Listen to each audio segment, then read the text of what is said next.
Book of Heaven, Volume 34, January 22nd, 1936. One who lives in the divine will forms the theater of the works of her Creator and repeats within herself the moving scene of redemption.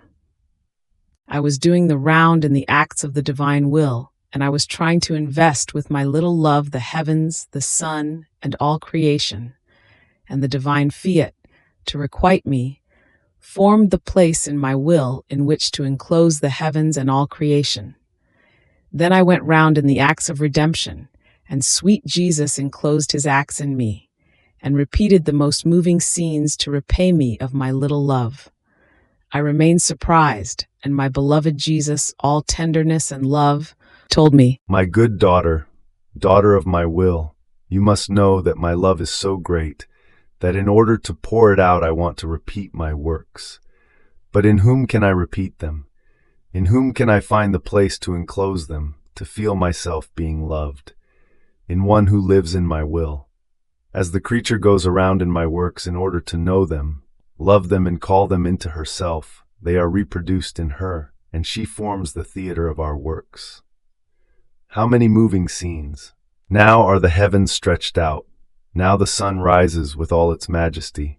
Now the sea murmurs, and as it forms its waves, she would want to inundate her Creator with her love. And now she forms the most beautiful flowery field, and in each flower she makes them say to us her refrain, "I love you, I glorify you, I adore you, and may your fiat come to reign upon the earth."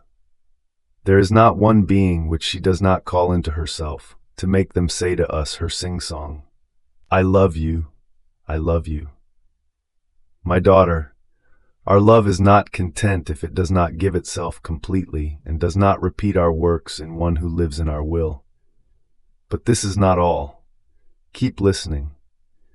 If by going around in the acts of creation she repeats my works, and I take highest pleasure and delight in assisting at the most splendid scenes of creation within the creature, when she goes around in the acts of redemption in order to make them her own, then I repeat my life.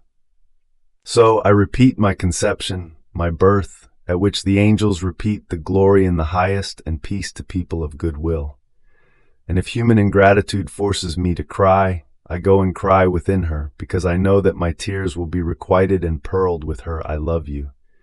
And so I move on, repeating my life, my steps, my lessons, and when the sins renew my pains, my crucifixion, my death, I never suffer it outside of this creature, but I go into her to suffer my pains, my cross, my death, because she will not leave me alone. She will take part in my pains. She will remain crucified with me, and will give me her life as the requital for my death. Hence, in one who lives in my will I find the theater of my life, the moving scenes of my childhood and of my passion. I find speaking heavens, suns that love me, winds that moan with love for me. In sum, all created things have a little word to say to me, and "I love you," an attestation of gratitude. But who is it that renders them speaking to me? Who is it that feeds all things with a voice? One who lives in my will.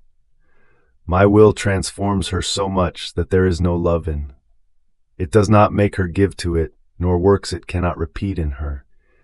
Therefore, these souls can be called its living lives and the repeaters of the works of their Creator. Fiat.